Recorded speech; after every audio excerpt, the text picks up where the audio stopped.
Hello friends, welcome to biological classes Hindi. आज के इस वीडियो में हम कोशिकांगों में अंतःप्रद्रव्य जलिका या एंडोप्लाज्मिक रेटिकुलम के बारे में चर्चा करेंगे।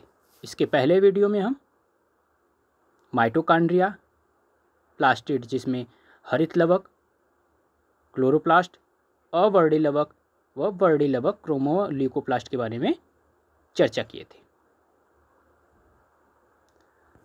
आज हम अंतःप्रद्रव्य जलिका के बारे में, एंडोप्लाज्मिक रेटिकुलम के बारे में चर्चा करेंगे।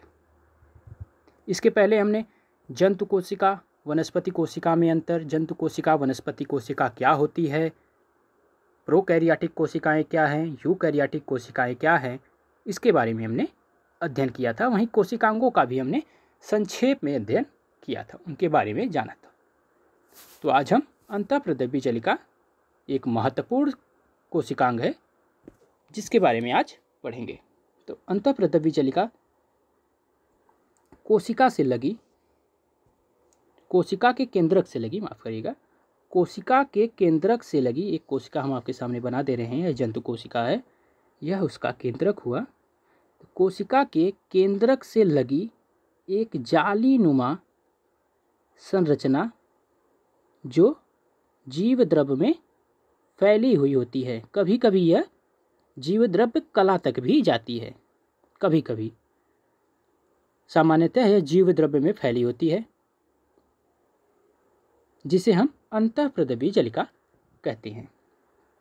यह हमारा न्यूक्लियस हो गया, जिससे यह सटी हमारी अंतःप्रद्रव्य जलिका हो गई।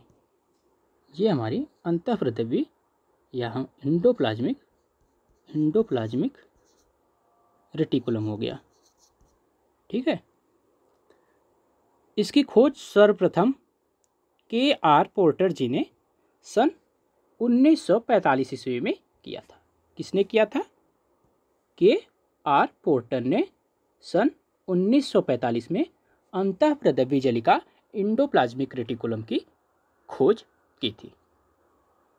हम पहला देखते हैं एंडोप्लाज्मिक रेटिकुलम में। एंडोप्लाज्मिक रेटिकुलम नलिकाओं का जाल जो केंद्रक कला से चिपका तथा कभी कभी कोशिका कला तक फैला रहता है। हमने अभी बात किया था कि यह केंद्रक कला से सटा हुआ होता है और कभी कभी यह जीव द्रव्य कला तक फैला रहता है, अन्यथा यह जीव द्रव्य में ही रहता है, जिससे पदार्थों का आदान प्रदान यह जीव द्रव्य से केंद्रक द्रव्य में होता है, जिसके कारण। उसके बाद राइबोसोम ER के निर्माण में सहायक है। हम बात करेंगे ER, एंडोप्लाज्मिक रेटिकुलम की। तो इसके निर्माण में राइबोसोम सहायक होते हैं। तो ER के निर्माण में कौन सी चीज़, अगर हम पूछे कौन सी चीज़ ER के एंडोप्लाज्मिक रेटिकुलम के निर्माण में सहायक होती है, तो हमारा जवाब होगा राइबोसोम्स एंडोप्लाज्मिक रेटिकुलम के निर्माण में सहायक होते हैं। चलिए हम आगे देखते हैं। ये लाइपोप्रोटीन की दोहरी इकाई झिल्ली से बना होता है। लाइपोप्रोटीन लिपिड और प्रोटीन, क्या? लिपिड और प्रोटीन। यह लिपिड और प्रोटीन के डबल लेयर से यह घिरा होता है। हमने जब कोशिका पढ़ रहे थे तो हमने बात किया था उसमें कि मेम्ब्रेन बाउंड स्ट्रक्चर ऑर्गेनेल्स, जिसमें सिंगल मेम्ब्रेन बाउंड ऑर्गेनेल्स और डबल मेम्ब्रेन बाउंड ऑर्गेनेल्स, जिसमें हमने बात किया था ER की। तो ER, माइटोकॉन्ड्रिया, प्लास्टिड, ये सभी डबल मेम्ब्रेन बाउंड स्ट्रक्चर हैं। तो लाइपोप्रोटीन की दोहरी यूनिट मेम्ब्रेन से यह बना होता है। अंग्रेजी में बात करें तो डबल मेम्ब्रेन यूनिट से बना होता है। किसकी? तो लाइपोप्रोटीन की दोहरी इकाई झिल्ली से अंतःप्रद्रव्य जलिका का निर्माण होता है। यहाँ हम तीसरा देखते हैं, यहाँ पे गलत लिखा गया है। गाल्जी काय की भी उत्पत्ति, गाल्जी बॉडी की भी उत्पत्ति ER एंडोप्लाज्मिक रेटिकुलम से होती है। गाल्जी काय बहुत ही महत्वपूर्ण भूमिका निभाता है पदार्थों के श्रावण में। तो गाल्जी काय की उत्पत्ति भी एंडोप्लाज्मिक रेटिकुलम से होता है। चौथा हम देखते हैं RBC। चौथा RBC sperm cell, blue green algae, इन सभी को छोड़कर सभी यूकैरियोटिक में एंडोप्लाज्मिक रेटिकुलम उपस्थित होता है। RBC लाल रक्त कणिका में स्पर्म सेल या शुक्राणु कोशिका, ब्लू ग्रीन एल्गी, इन सभी में छोड़कर सभी यूकैरियोटिक में ER उपस्थित होता है। ब्लू ग्रीन एल्गी एक प्रोकैरियोट सेल्स होती हैं, इन्हें साइनोफाइसी में रखा जाता है। इन सभी को छोड़कर यूकैरियोटिक में ER एंडोप्लाज्मिक रेटिकुलम उपस्थित होता है। हम पांचवा बात करें, यह कोशिका में कंकाल की भांति, स्केलेटन की भांति कार्य करती है। एंडोप्लाज्मिक रेटिकुलम अंतःप्रदवी जलिका कोशिका के लिए स्केलेटन का कार्य करती है, इसे एक संरचना प्रदान करती है तथा उसके लिए यांत्रिक आधार भी प्रदान करती है। मैकेनिकल बेस देती है, उसे यांत्रिक सपोर्ट देती है। छठवां देखते हैं, यह पदार्थों के आवागमन को नियंत्रित करती है। यह इसका बहुत महत्वपूर्ण कार्य है अंतःप्रदवी जलिका का कि यह पदार्थों के आवागमन को नियंत्रित करती है। उसके बाद हम सातवां देखते हैं, यह कोशिका के विभाजन के बाद सेल वॉल व सेल प्लेट का निर्माण में सहायक होती है। कोशिका विभाजन जैसे हमने मान लिए ये हमारा कोशिका है, जब ये विभाजित हो रहा है,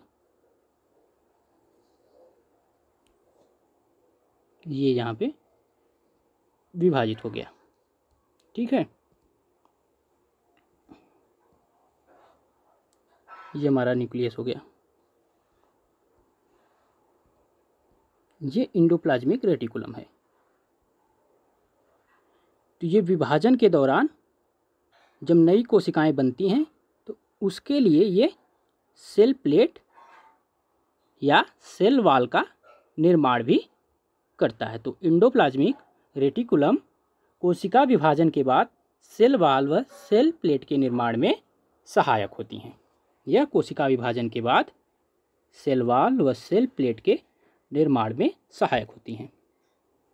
आप लोगों को एक महत्वपूर्ण बात बता दें कि यह नोट्स जो है डिस्क्रिप्शन में आप लोगों को लिंक में मिल जाएगा, वहाँ से आप लोग जाके इसे आराम से डाउनलोड कर लीजिएगा, बिल्कुल मुफ्त में, ठीक है। हम आगे देखते हैं आठवां, ये केंद्रक लिखा है, ये केंद्रक तथा कोशिका द्रव्य में पदार्थों के आवागमन के लिए मार्ग भी प्रदान करता है। अभी हमने बात किया था इसकी कि एंडोप्लाज्मिक रेटिकुलम या अंतःप्रदवी जलिका केंद्रक से, ये हमारी कोशिका हो गई, ये हमारा अंतःप्रदवी जलिका हो गया,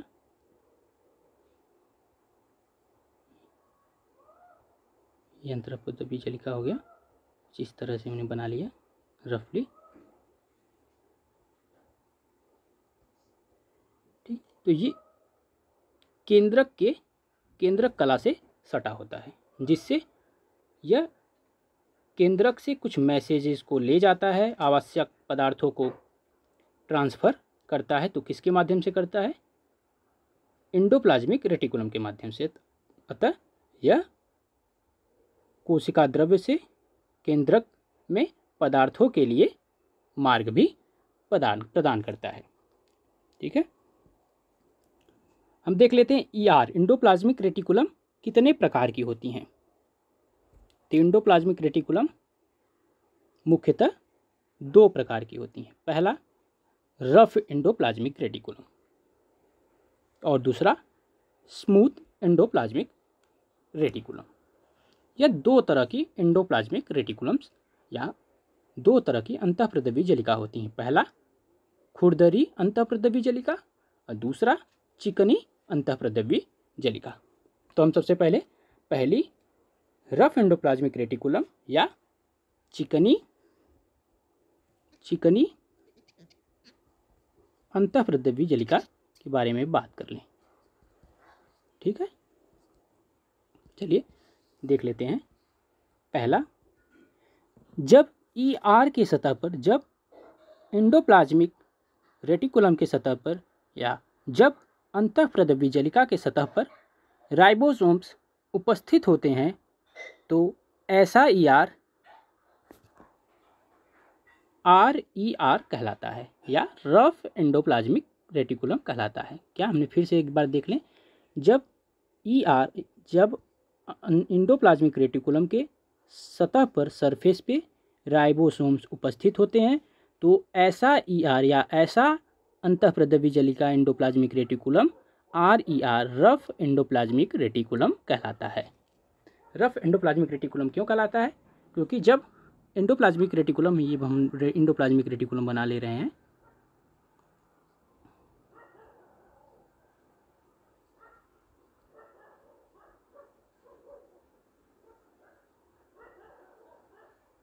कुछ इस तरह से बना ले रहे हैं।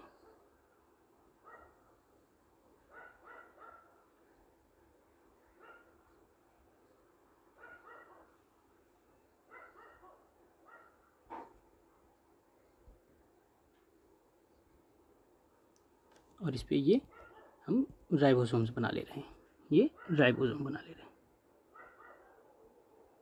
ठीक है, ये इसकी सतह पे हम राइबोसोम बना ले रहे हैं। जब इस सतह पे जब राइबोसोम उपस्थित हो जाते हैं तो इसका सरफेस जो है खुरदुरा हो जाता है। जाहिर सी बात है, किसी चिकनी सतह पर अगर कोई अलग पदार्थ आकर उस पर उपस्थित हो जाता है तो उसका सरफेस खुरदुरा हो जाता है। इस वजह से हम इस प्रकार के एंडोप्लाज्मिक रेटिकुलम को रफ एंडोप्लाज्मिक रेटिकुलम या खुरदरी अंतःप्रद्रव्य जलिका कहते हैं। समझ में आया? ये तो हमें लगता है आप लोगों को समझ में आ गया होगा। चलिए हम दूसरा देखते हैं, सेकंड।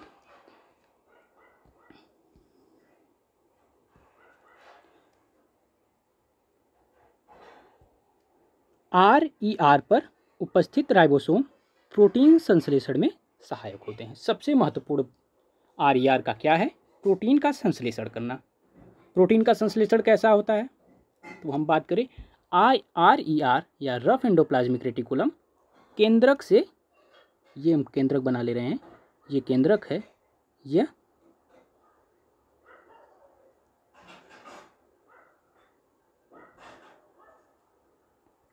ट्यूबुल से है, ये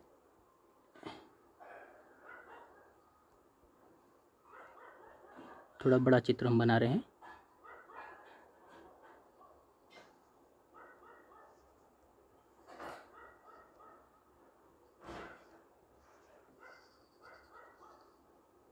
ठीक है,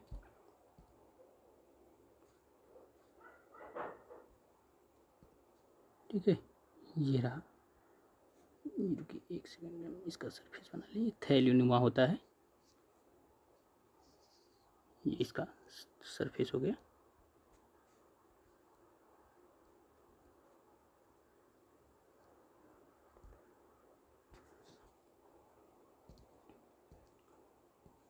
इसकी सतह पर ये राइबोसोम उपस्थित होते हैं। इसका सतह हो गया, ये खुरदरी अंतःप्रद्रव्य जलिका। जब हम आगे चित्र को देखेंगे तो आसानी से आप लोगों को समझ में आ जाएगा। फिलहाल हम यहाँ देख लेते हैं एक बार। क्या हमने पढ़ा? RER पर उपस्थित राइबोसोम प्रोटीन संश्लेषण में सहायक होते हैं। प्रोटीन संश्लेषण कैसे होता है? तो जब RER को हम कह लें एंडोप्लाज्मिक रेटिकुलम या रफ एंडोप्लाज्मिक रेटिकुलम को, जब केंद्रक से मैसेंजर RNA के द्वारा सूचना प्राप्त होती है कि अब कोशिका को प्रोटीन की आवश्यकता है, तो प्रोटीन की आवश्यकता है तो प्रोटीन का निर्माण भी करना है। प्रोटीन का निर्माण कहाँ होगा? जहाँ राइबोसोम्स उपस्थित होगा। तो राइबोसोम्स RER के सतह पर उपस्थित होता है, तो RER इसे सरफेस देता है राइबोसोम्स को प्रोटीन के संश्लेषण के लिए। तो इस वजह से RER राइबोसोम प्रोटीन संश्लेषण में सहायता करता है। RER पर उपस्थित राइबोसोम प्रोटीन संश्लेषण में सहायता करता है, जहाँ कुछ कोडॉन्स की मदद से UAG आदि इस तरह के कोडॉन्स के बारे में अभी हमने डिटेल में याद नहीं आ रहा है, की मदद से यह प्रोटीन्स का संश्लेषण करता है कुछ एंजाइमों की मदद से। ठीक है, अगला हम देख लेते हैं तीसरा, प्रोटीन फोल्डिंग के बाद प्रोटीन की छटाई भी ER में होती है। ER बहुत ही अंतःप्रदवी जलिका में प्रोटीन की निर्माण होता है, उसके बाद प्रोटीन की फोल्डिंग भी होती है। जब प्रोटीन का निर्माण होता है, जैसे ये हमने प्रोटीन बना लिया, ये प्रोटीन बन गया, ठीक है, कोशिका में। अब इसकी फोल्डिंग भी होती है, फोल्डिंग बहुत ज़रूरी होती है, तो RER के द्वारा ही इसकी फोल्डिंग भी होती है। तो फोल्डिंग कैसे होती है, जैसे ये हुआ तो इसको हम इस तरह से या इस तरह से एंडोप्लाज्मिक रेटिकुलम में ही यह फोल्ड हो जाती है, इस तरह से। उसके बाद इसकी छटाई भी होती है, कुछ अनुपयुक्त प्रकार के जिसकी आवश्यकता नहीं होती, कुछ अवांछनीय पदार्थ हमेशा उत्पाद में होते हैं, तो इस तरह के प्रोटीन की छटाई भी ER में होती है। उसके बाद ER से यह वेसिकल्स के द्वारा, वेसिकल्स एक थैलीनुमा पदार्थ होता है, अंग है जो एंडोप्लाज्मिक रेटिकुलम का, जिसमें प्रोटीन भरा रहता है, तो उसकी मदद से यह एंडोप्लाज्मिक रेटिकुलम वेसिकल्स में भरकर इसे बाहर की तरफ गाल्जी काय की तरफ रिलीज कर देती है, जिसके बाद यह गाल्जी बॉडी में जाती है और आगे की प्रक्रियाओं के लिए प्रोसेसिंग होता है इसका।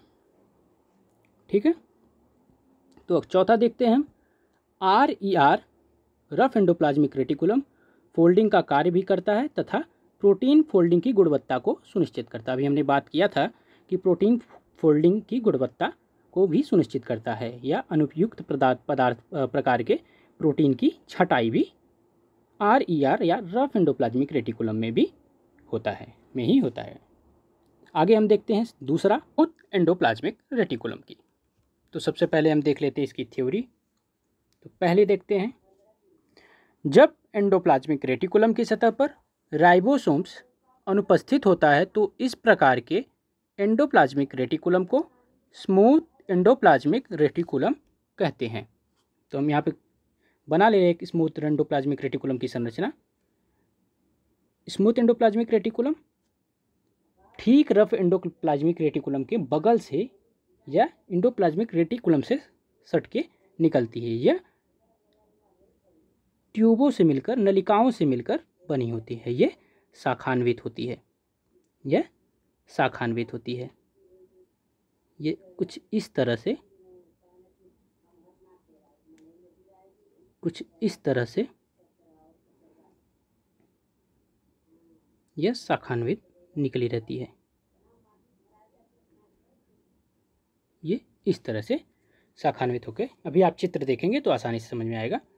ठीक है, हम बात कर लेते हैं, चित्र में देखेंगे तो जब एंडोप्लाज्मिक रेटिकुलम के सतह पर राइबोसोम्स अनुपस्थित होता है तो इस प्रकार का endoplasmic reticulum smooth endoplasmic reticulum या चिकना अंतःप्रदवी जलिका कहलाता है। इसे हम संक्षेप में SER भी कहते हैं।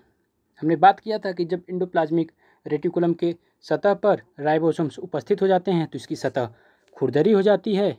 इस वजह से उसे खुरदरी अंतःप्रदवी जलिका या रफ एंडोप्लाज्मिक रेटिकुलम कहते हैं। वहीं जब ऐसे एंडोप्लाज्मिक रेटिकुलम जब उसके सतह पर राइबोसोम्स अनुपस्थित होता है तो उसका सतह चिकना होता है, तो इस वजह से हम इसे स्मूथ एंडोप्लाज्मिक रेटिकुलम या चिकना अंतःप्रदवी जलिका कहते हैं। दूसरा देखते हैं, SER स्मूथ एंडोप्लाज्मिक रेटिकुलम वसा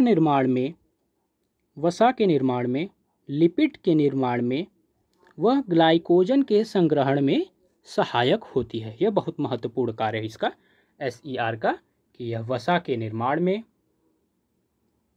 लिपिड्स के निर्माण में, वह ग्लाइकोजन संग्रहण में बहुत ही महत्वपूर्ण कार्य करती है।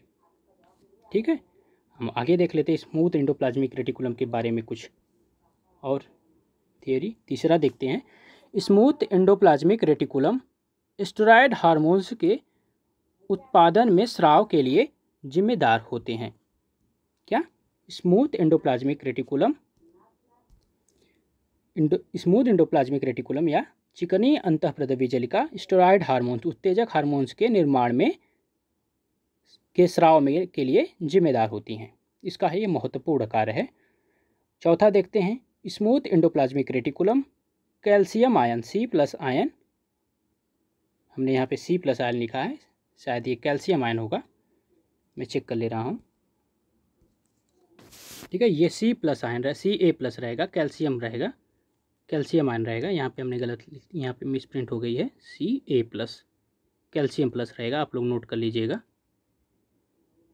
नहीं तो गड़बड़ी हो जाएगी। नोट्स में भी इसे आप लोगों को सुधारना होगा कि यह C+ आयन को मुक्त करती है, जो कि तंत्रिका तंत्र व पेशीय संकुचन के लिए आवश्यक होता है। Smooth endoplasmic reticulum Ca ion calcium ion को मुक्त करती है, जो तंत्रिका तंत्र में पेशी संकुचन के लिए आवश्यक है। जैसे हमने मान लिया कि हम यहाँ पे एक पेशी बना ले रहे हैं, ठीक है,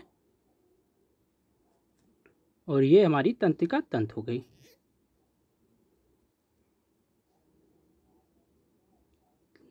नर्व सेल हो गई, न्यूरॉन्स हो गया हमारा। यहाँ से हमें कुछ संवेदनाएं प्राप्त हुई और यह तुरंत मसल्स में गई। मसल्स में उपस्थित एंडोप्लाज्मिक रेटिकुलम में तुरंत C+ आयन का Ca+ माफ करिएगा कैल्शियम आयन को यह मुक्त करेंगी, जिसकी वजह से मसल्स कॉन्ट्रैक्ट कर देगी, संकुचित कर लेगी। मान लीजिए हम कहीं आँख के संपर्क में आ जाते हैं तो यह तुरंत मसल्स में उपस्थित अंतःप्रद्रवी जलिकाएं कैल्शियम आयन को मुक्त करेंगी, जिसकी वजह से पेशियों में तुरंत संकुचन होगा और हमारे हाथ तुरंत वहाँ से हट जाएंगे। तो ऐसे जगहों पर स्मूथ एंडोप्लाज्मिक रेटिकुलम अधिक मात्रा में पाई जाती हैं। तो स्मूथ एंडोप्लाज्मिक रेटिकुलम का चौथा भाग क्या कार्य हो गया कि यह कैल्शियम आयन को मुक्त करती हैं, जिसकी वजह से तंत्रिका तंत्र व पेशियों में संकुचन होता है। ठीक है, अब स्मूथ एंडोप्लाज्मिक रेटिकुलम टेस्टिस में स्मूथ रहेगा, ये स्मूथ रहेगा। स्मूथ एंडोप्लाज्मिक रेटिकुलम टेस्टिस में व ओवरी में हार्मोन्स का स्रावण करती हैं। टेस्टिस में जी हम कह सकते हैं विसरण में टेस्टोस्टेरोन हार्मोन्स, जबकि ओवरी में एस्ट्रोजन व प्रोजेस्टेरॉन हार्मोन्स का स्रावण करते हैं, जिससे व्यक्ति में उत्तेजनाएं महसूस होती है व्यक्ति को। तो इस प्रकार के हार्मोन्स को रिलीज करने का कार्य स्मूथ एंडोप्लाज्मिक रेटिकुलम का होता है। इस वजह से टेस्टिस में व ओवरी में अधिक मात्रा में स्मूथ एंडोप्लाज्मिक रेटिकुलम या चिकनी अंतःप्रद्रवी जलिका उपस्थित होती है। ठीक है, हम आज संरचना देख लेते हैं। यहाँ पे चित्र थोड़ा सा छोटा करके, यहाँ पे आपके सामने एंडोप्लाज्मिक रेटिकुलम का चित्र है। यह केंद्रक है, यह हमारा केंद्रक, यह हमारा केंद्रक का पोर हो गया, जिससे आवश्यक पदार्थों का आवागमन होता है। यह हमारा न्यूक्लियर इन्वेलोप, जिसे हम कह सकते हैं केंद्रक कला हो गई, और इसी से सटा हुआ हमारा अंतःप्रद्रवी जलिका होता है।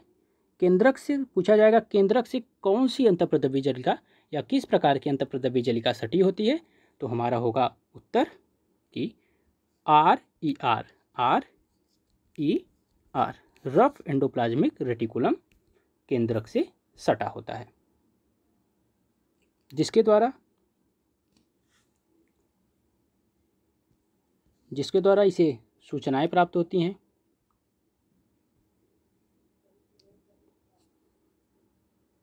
जिसके द्वारा इससे यहाँ सूचनाएं प्राप्त होती हैं, और इसके सतह पर उपस्थित ये आपका राइबोसोम्स है जो प्रोटीन का संश्लेषण करता है। ठीक है, और इसके ठीक बगल में यहाँ पे देखिए ट्यूब के स्ट्रक्चर में, ट्यूब की संरचना की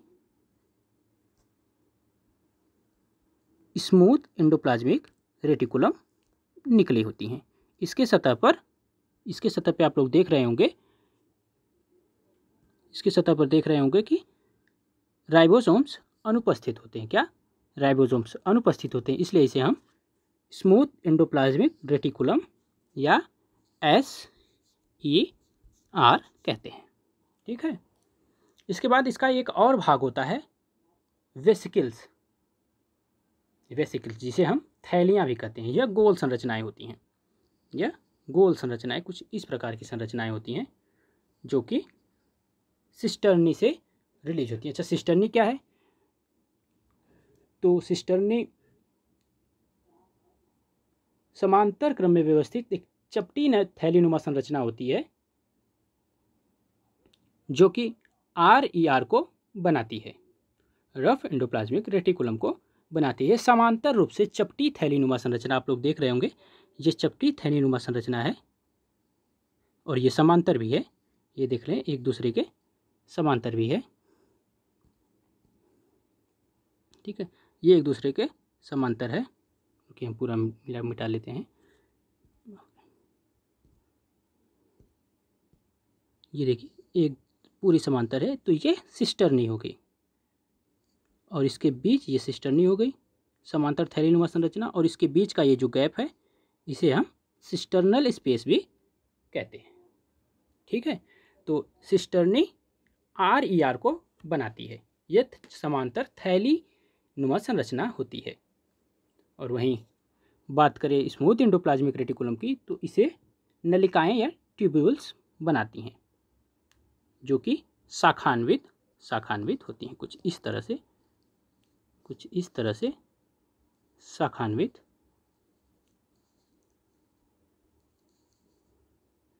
ठीक है, ये कुछ इस तरह से शाखान्वित होती हैं, जो कि ठीक इसके बगल में निकली होती है। ये आप लोग देख ले रहे हैं, ये पूरी संरचना, यह स्मूथ एंडोप्लाज्मिक संरचनाएं होती हैं जो नलिकाओं से बनती हैं, ट्यूब्यूल से बनती हैं।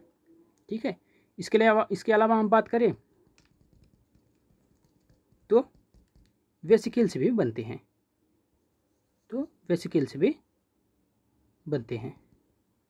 ठीक है, तो वेसिकल्स कैसे होते हैं? वेसिकल्स कुछ इस प्रकार से होते हैं।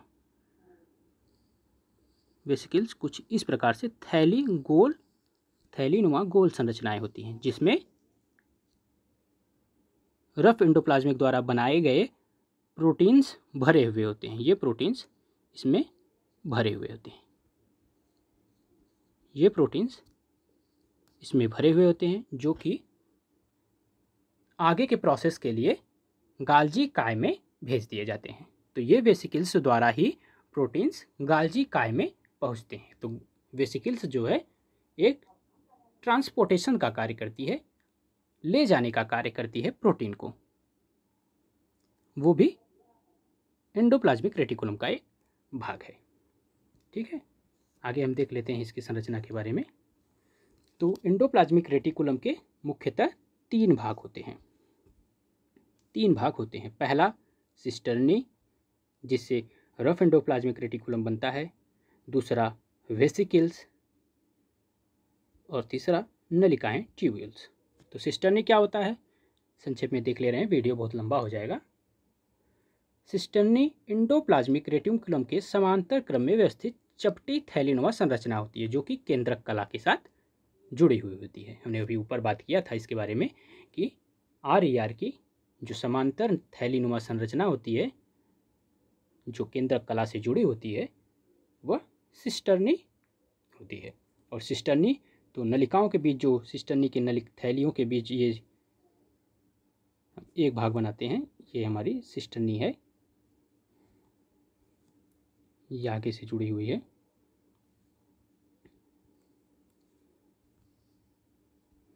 तो ये वाला भाग सिस्टर्नल स्पेस कहलाता है। यह भाग सिस्टर्नल स्पेस कहलाता है और ये यहाँ से केंद्रक कला से, ये केंद्रक कला है, इससे यह जुड़ा हुआ होता है।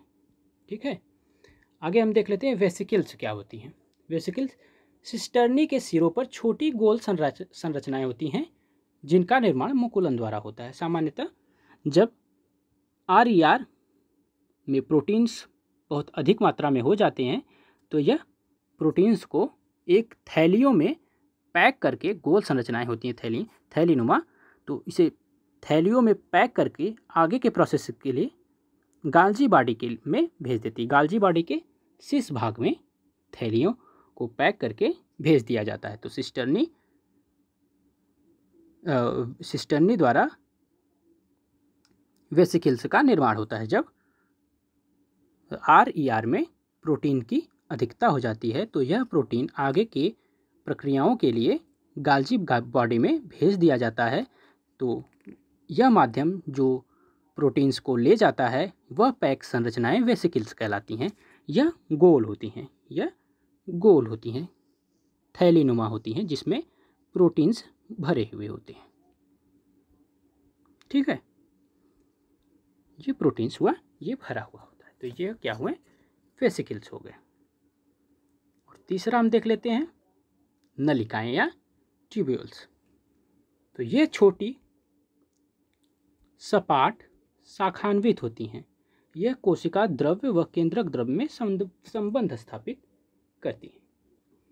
इसका मुख्य कार्य क्या हुआ, यह केंद्रक द्रव्य व कोशिका द्रव्य में एक मीडिएटर का कार्य करती हैं, एक संबंध स्थापन का कार्य करती हैं। ये नलिकाएं स्मूथ एंडोप्लाज्मिक रेटिकुलम का भी निर्माण करती हैं। ठीक है, इस वीडियो में बस इतना ही। आशा है कि आप लोगों को वीडियो पसंद आई होगी और चैनल को अवश्य सब्सक्राइब करेंगे। मिलते हैं अगले वीडियो में राइबोसोम को लेकर। ठीक है, तब तक के लिए धन्यवाद।